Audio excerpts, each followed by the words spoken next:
Hello, how's everybody doing today? This is Sean, and Ashley went out and bought me 2020-21 Upper Deck Hockey, and we are looking for our buddy here, Alexei Lafrere, and this is a cool card. I got lucky the first box I opened this season. I pulled him out, and so hopefully we can get another one. Either way, the base set's complete in our channel set. But we're doing the upper deck. I'll be opening up the Fairfield baseball box hanger thing from Walgreens. So either way, we need cards for our set, and there's possible young guns in here.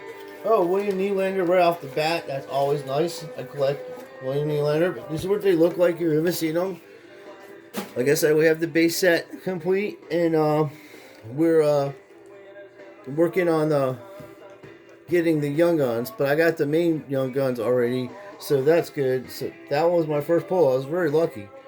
I'm very good at getting the young guns cards. So these might have a young gun in it, but definitely gonna have something. So hopefully we get the Laferriere, and these cards, they look like they're bent and stuff, but they're actually rounded. They rounded the corners in the upper deck hockey because people are trimmers. And they were trimming cards and trying to send them in, so they just totally got rid of that part of it. So it looks like I do have a young gun in here, and that is awesome possum.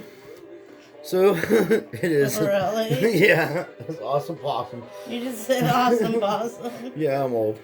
I'm not like super old or anything like that, but I'm gonna try to make it to where I can't see the young gun card. And like, oh, can't see it yet. Didn't see it.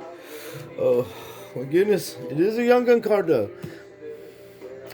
And I, of course, am a Penguins fan, and I also like, Ashley is a big Maple Leafs fan. I like the Maple Leafs. I like Austin Matthews. I like their team. I never liked their coach. I've been watching that guy coach hockey since the late '90s. He's a pretty bad coach. No one likes him. No one likes playing for him. And I'm not, making up stories. Just go back in history and, look at the talent the Maple Leafs have. And they definitely should be. Oh, nice. My man, Don Slott. One of the best catchers. Underrated catcher, Don Slott was. I think he played for the Yankees, too. I'm sure. All right. Well, I like these cards. I have the set, like I said. And now we're just going through. I'm so nervous. Oh, let's see. Either way, it's still fun.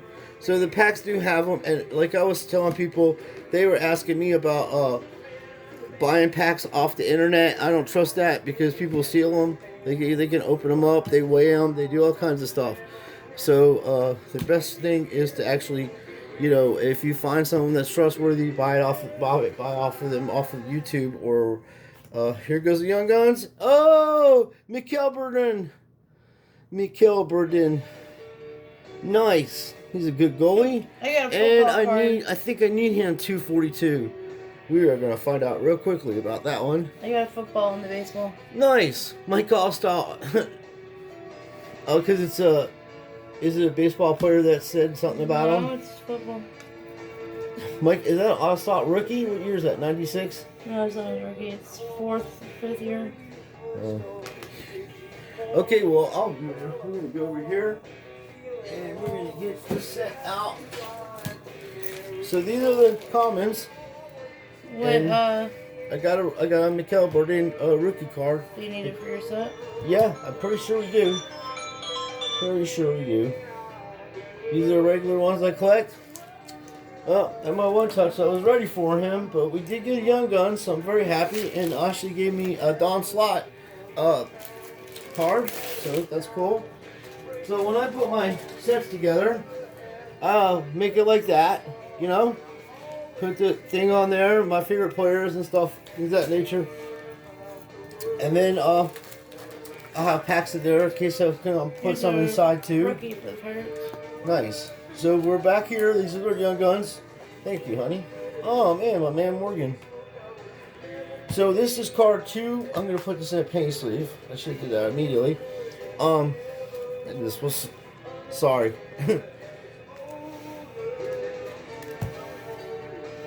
So this is card 242, which is almost at the end. And let's see. 243. Oh, so I got a double of him.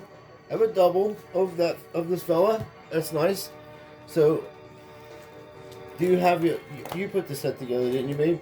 Okay. Here, we're putting one together for you. So the doubles I have, what I do with those cards is I actually have a binder that just has Young Guns in it from the time I started collecting them seriously and put the sets together. So from like 2012 on up to present time or whatever, I have Young Guns in there. Or, they're versions of them. Damn. It is difficult to put the bag back on here, and I do reuse the bag. See, I reuse the bag so that no dirt or anything will get in there, and protects the cards. So the other one is I was telling you about the Young Guns, and this is the series. Alright, here's what I do with this one. I get I have one of these binders, and then all the extra Young Guns, UD Young Gun cards I have and things of that nature, I put them right in here for Ashley and I.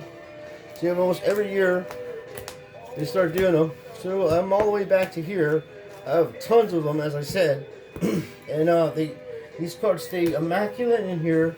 And every time I've ever pulled a card out of one of these things, I've always got at least a 9 or better, or like a 10. It's not, they don't come back messed up.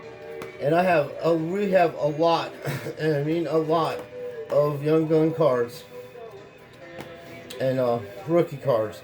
So this card will go right here with the rest of the Young Gun cards. These are the canvases I have of different years. So what I do as I get the cards is I put them, as I'm showing you, so I just go right here and I put them right in here with this other stuff because they're all Young Guns, and start a new one and go fill them all up. And these are what they look like 2016. And then there's some other ones here. And then these are the really cool silver refractors from 2016, Opichi, and I have some really top good rookie cards in there. So, and then that's what they look like 2016. You got, that's the MVP. And then Zach Winsky, and then my man Mario, and Crosby, of course. So there are some really cool stuff in these upper deck hockey. I like them a lot. Actually, I've been doing it for a long time, collecting these.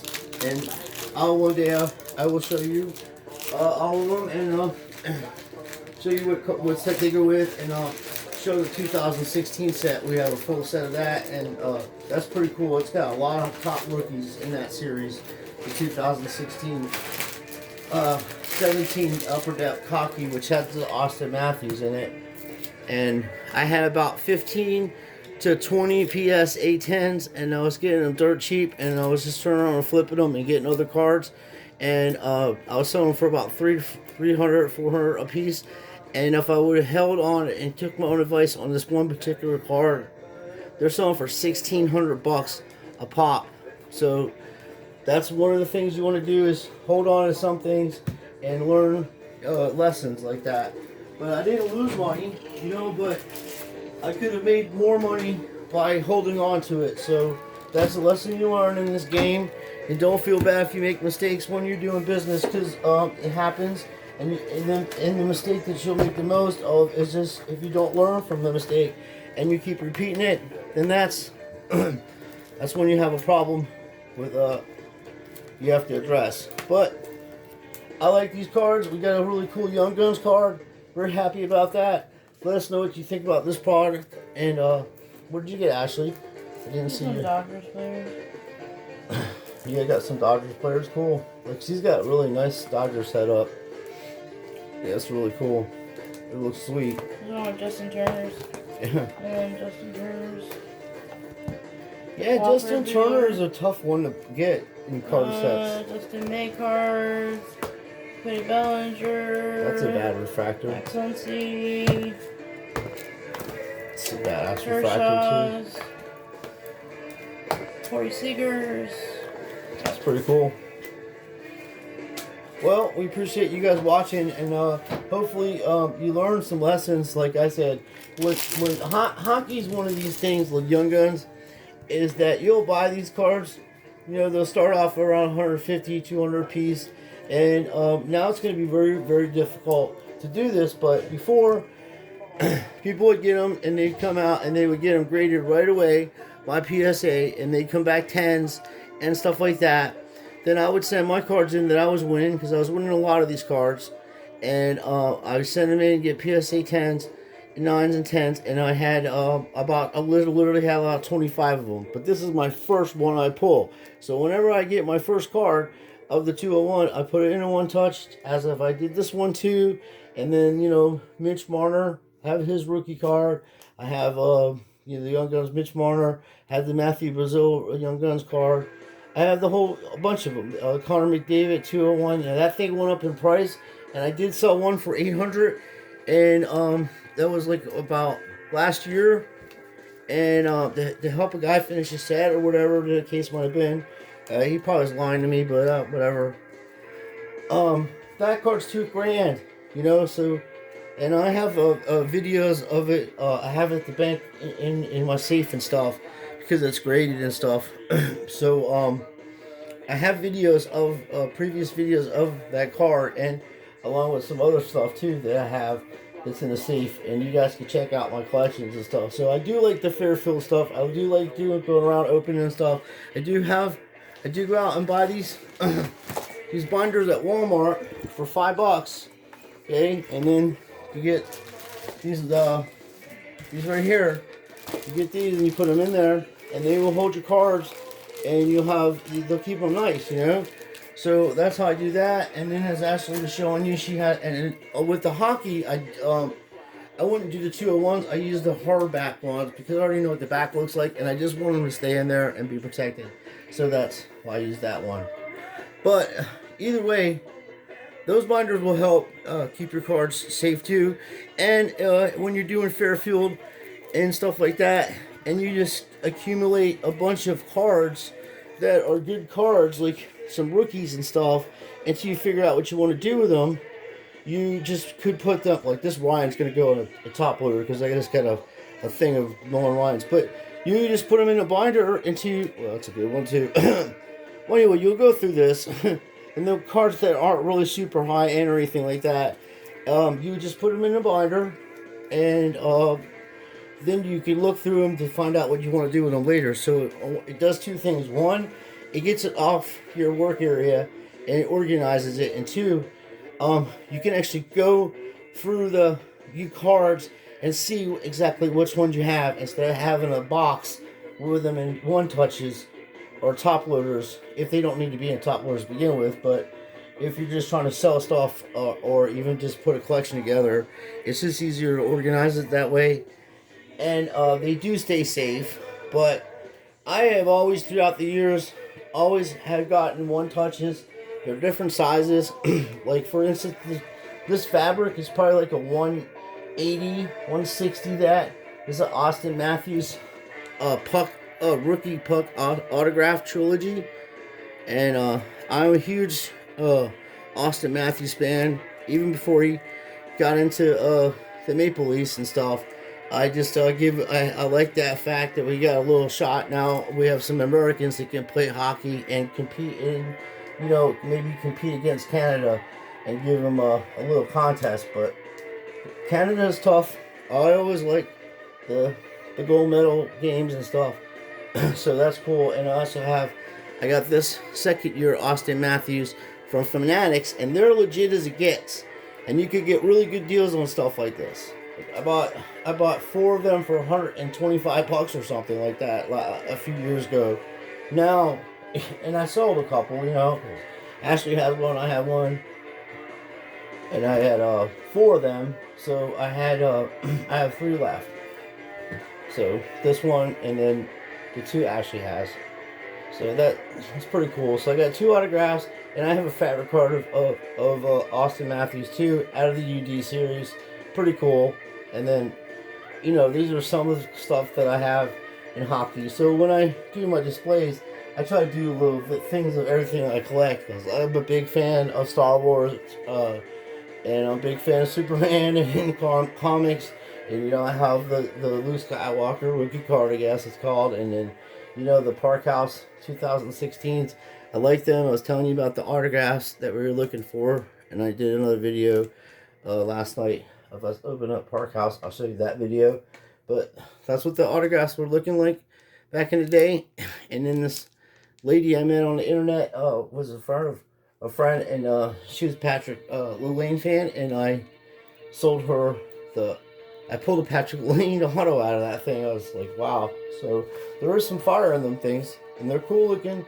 And I actually have a binder of those cards too that are autographed, but they're Park House rookies, and I'll show that to you at a different time.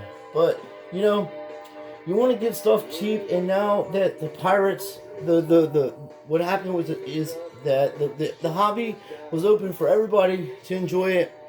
And it was cool. You can go to Walmart, you can go to Target, you can buy some cards off the shelf, and you can open them up, put the sets together, and then extra cards that were high end, you would sell them on the internet and get some money back so you can buy more boxes to finish your set or what have you, or buy other cards that you like. But since people are so greedy and don't care about hobbies or any of that stuff, this is the time we live in, and you may be angry or whatever, but all the people that went out to these stores, Target, Walmart, all these places, and you bought all the cards off the shelf, everything you did, it doesn't matter, you should have been there on time. What you did is you opened up Pandora's box. Now, because of you folks, PSA has raised their prices on all the grading cards, and they're going to raise it more. I say by the end of this year, they probably raise it 2 or 3 more times. This guy, GMA collector, was talking about it too, and I agree with him 100%. I've been saying it for years. It's coming to an end. And the retail bandits put a fork in it for us. So you're just going to collect. It's going to cost money. It's going to be... And if you try to sell on eBay, because of them, Congress just enforced a new law where in 2022, you're going to have to pay taxes on stuff that you made over $600. And everybody's like, well, I pay taxes on everything anyway. Bullshit, you don't. You don't. Okay, you're a liar.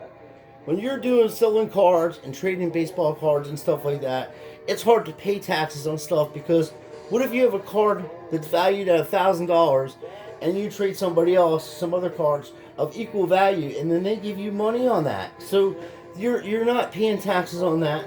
So stop telling bullshit, okay? Everybody does it. You're not trying to break the law intentionally or any of that. You want to be a good citizen and do whatever taxes you have to pay or whatever. I'm not saying that, but $600. I have one card that costs more than that. Like, I could just the silver Mosaic Zion Williams that I have. That's like $500 to $600. So you sell 2 things, by next year you have to pay taxes on that lump sum of money. It shouldn't be that much, unless you're doing $5,000 to $10,000 a year. I see $10,000 a year on eBay, and that's profit. Then yes, you should pay taxes on that, because you actually got a legitimate business. But if you're only selling a few $1,000s worth of stuff a year, then that should not be taxed, because there's people that actually need that money to help pay their bills, man. Because you grifters that went out there and did all this stuff and got all these cards, and you're still doing it, you're going to be stuck with all those cards by next year, because nobody should buy any cards off of anybody on the internet that's selling them for 2 to 3 times more than the price. Let them keep it, and you be patient, my friends, and next year they're going to have to give those cards away. They're going to be at the flea markets, wherever they can go, just to get their money back, because it's done.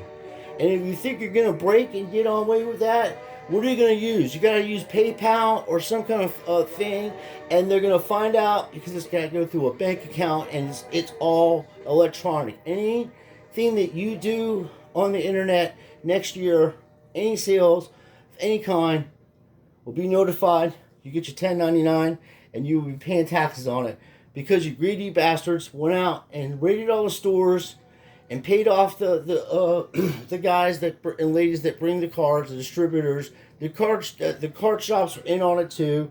Most of the card shops were paying guys $40 a day plus whatever the money they had to go out and buy cards out of these places. I know that for a fact. So, and I'd say about 90% of the card shops are doing that all throughout the country, not just here. Okay, so they're all it's a business, and in the business is sin. So once you understand when you're doing business with somebody, you have to be on guard continuously throughout the whole process and afterwards. You know, your mind cannot ever stop or stop doing that. But because these bandits did that, stock market's in this. Now we have a completely falsified bubble of reality here. Okay, $750,000 for MJ86s. Okay, Mike Trout to $3 million and stuff, and all the stuff that's high end. You got to ask yourself one question: who is buying this stuff? Okay, are these people selling stuff to their own friends or people they're affiliated with or other companies to drive the price of these cards up? And then once these cards are up like that, they're gonna they get their money. They drop it down. But what I'm trying to say is, if you sell something for $700,000, that's the bar. Okay, like how much you ain't gonna be able to drop it down much more than $500,000 for $600,000 marker. And this is exactly, and I mean this when I say the PSA can get your cards out in a month. They can, and the reason why they won't do it is because they will not flood the market with PSA cards, because it will drop the value of those cards down. And these scumbag grifters, they got these channels promoting PSA and all that, and during the day I'm a stockbroker and at night I flip cards. They're in on this grift, okay? They're a part of stock market. They know I do stock market. I know how it all works. I have nothing personally against those people, but I promise you on everything that I own, if this hobby, it just becomes a hobby and there's no more money involved in this, where nobody makes any money off of this, and if they couldn't make any money off those YouTube channels, they wouldn't even be on it. There's two reasons they're on it. One, people subscribe to them, give them a bunch of views, and then they sign up for the YouTube partnership, and then they make money off of commercials and stuff like that, and then they sell products and stuff. The people that sell the products, they say, hey bud, you know, if you buy this off my channel, I get a few bucks for that. It helps me with my channel and my family. Those people, 100% cool, down with them. There's snakes that are out there trying to tell you how to send cards in, and then like a few months ago, they're opening up a 1987 Fleer basketball, and this dude's throwing Jordans out down there with no penny sleeves on them, throwing them out like they're shuffling cards at an all-night poker game. Believe me, that is not how you handle those types of things. Any collector would know that. Anybody that was serious about it, anybody that went out and bought that box of cards for that much money, even the 88 Fleer, from 86 to 88, you wear your gloves, man, and your Jordans are worth tons of money. The money that's just a piece of the pie. That's what you know about. It's all because, and I'm going to circle back, and we're going to answer that question for you, and the question is this. The grifters that went out and did all this stuff and got all these boxes from 2019 to present now have gotten the government involved, the stock market involved, eBay, Facebook, Instagram, PayPal, you name it, they're in on it. Target, Walmart, everybody, it's a business now. It's a huge grift. And the people that made it that way are the ones who are going to be the first to be out of the game, because there's no way they're going to be able to sell their stuff for that amount of money anymore, and they're gonna have to pay taxes on all that money now that they make. So this year will be the last time they can actually run this grift. And even if they're doing breaks and stuff like that, they don't pay taxes on that money they make on them breaks. Their ass is gonna go to prison for that shit, because the IRS will come and do it, get you. Next year when they do that, that's what's gonna happen. I promise you, I've been saying this for years and years. has some dudes trying to troll me, and I will intellectually dismantle you when it comes to this type of stuff. Okay? Because I am very open-minded. But I am also a person that knows the truth, and it ain't my absorption of the truth, it's the truth of reality. The reality is, if you keep doing something to a level where everybody in the country is all over this stuff, and they're going into Walmart, grandma, everybody, the employees, everybody, clearing out Pokemon, doing everything that you could possibly do to ruin a hobby, and you guys did a great job because it's only taken you a year to do this. And about a little bit over a year and a half to ruin a hobby that's been around since the beginning of time, pretty much. It's, at least the 1800s people have been collecting baseball cards, okay? So, great job, fellas. Ladies, awesome. It's nice to know when you guys put your mind together that you can actually accomplish stuff. But in this particular moment, you accomplished and you have achieved the end of collecting sports cards as we know it. You guys killed it. So when you take this in mind, when you're just beginning to collect and you're just beginning to try to get in here to sell as a new person, hey, I'm going to sell this or that. Well, the game has changed and you can see for yourself what's going to happen next year. And anytime that you're out and about and you're at Walmart and you see 8 people over by the cards and they're just got carts of them, just walk by and look at them and just smile, because you know it's coming to an end.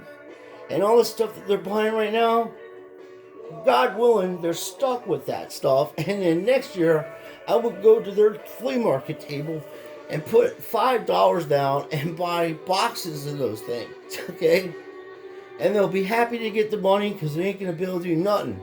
They're not going to be able to afford to send those cards into PSA, because guess what? PSA is going to start going by the stock market price of those cards.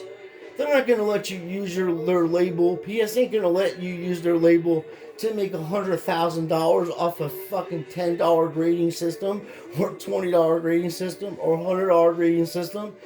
It's going to be into the thousands of dollars to get your card graded if you have a high-end card.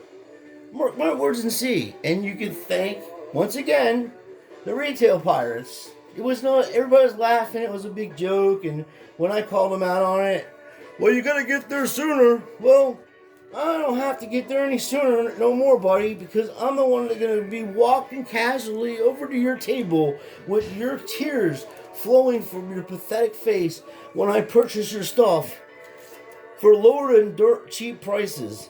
And then I ought to turn around and put it on my channel and give it out to the people you grifted for the last 2.5 years off of this stuff, charging people 3 times the amount of money for a box of cards. So a little kid can't even collect, little kid myself too, can't even put a set together. So anyway, that's where I'm at on that. So just like I do, collect things that you enjoy doing, little things that aren't so much money, and I'm going to show you guys how to make a lot of money, I mean a lot, off of one card. And once this card comes in, I'll show it to you, and you guys are going to be like, what? And I'm going to be like, yes, and it won't matter how many people are in on it, because it won't matter. Other people will be glad to buy them. And it ain't illegal or ain't nothing like that. It's straight, honest business, and that's how it is. It's going to be awesome. Just hang in there for the next couple days, and when these things arrive, I will show you. And I am not trying to get you to buy them off me, because I'm going to hold on to them and watch the price of them go up in value. And then, that is the kind of card you send into PSA and just wait the 1,000 years for it to get back, and then they're worth a lot of money. A lot more than they'll be selling. But you'll make a lot of money ungraded. You'll be able to buy them for $4 to $5 and turn around and sell them for $55, $65, $70, in that range. And people will be glad to buy them because they're rare, and and everybody bought them all up. So I appreciate you guys watching. I'm glad to help. If you have any questions or anything, just let me know. Let me know what you think about the hockey products. Let me know what you think about what I'm saying about the Pirates ruining the retail bandits, the carjackers, about them ruining the hobby. Or am I out of order? But I don't think I am, because I watched it. I watched this happen in less than a year and a half. They have totally destroyed this hobby. But it's my opinion. We're still going to worry it out, and it's going to benefit us in the end, because when you do investment, you just put a hedge fund together and stuff like that. You want to save, and this will be a great time, because the prices are going to be dropping down next year like dramatically, and people are going to get out of it, and they're like, well, I can't lose all my money, and I'm going to be the person buying them up and getting the badass cards for cheap prices. Then later on they'll go back up, and I'll be able to get all my Austin Matthews cards back that I mishandled in business. But I made money on them, but I just didn't make what it would cost now. So, and this puck, the auto puck, that's like, I haven't seen any even on the internet. My friend says like $4,000. He said it was around there. I don't know. It's not numbered. It is cool though. This is the kind of stuff I always go after, little rare things. And most people at the time, they didn't really know what was going on with the hockey and what players are who and what their capabilities were. And I watched hockey and knew it was up. And same with Connor McDavid. There's going to be other guys. Elias Peterson's an awesome player. I would jump on some of his stuff. I would buy it at a reasonable price, because he's one of the best. And I think that the way that things are looking now, Austin Matthews has a better chance to win a Stanley Cup than Connor McDavid does right now. And unless they trade Connor McDavid to Pittsburgh, and and he plays on the same line with Sid Crosby and some of the other fellas, then he'll have 2 or 3 Stanley Cups. But until that day comes, it's going to be rough for that fella. So that's just my opinion. Let me know what you think. This is some of my collection. If you want to see other things that I may have, ask me in the comment section if I have the card, and if I do, I will display it and show it to you, and then see what it looks like. Thanks again, and we appreciate everything. Take care, guys, and thank you. Just please like and subscribe and all that stuff that goes with it. But most of all, just take care of yourself, and and just be wise with your investments.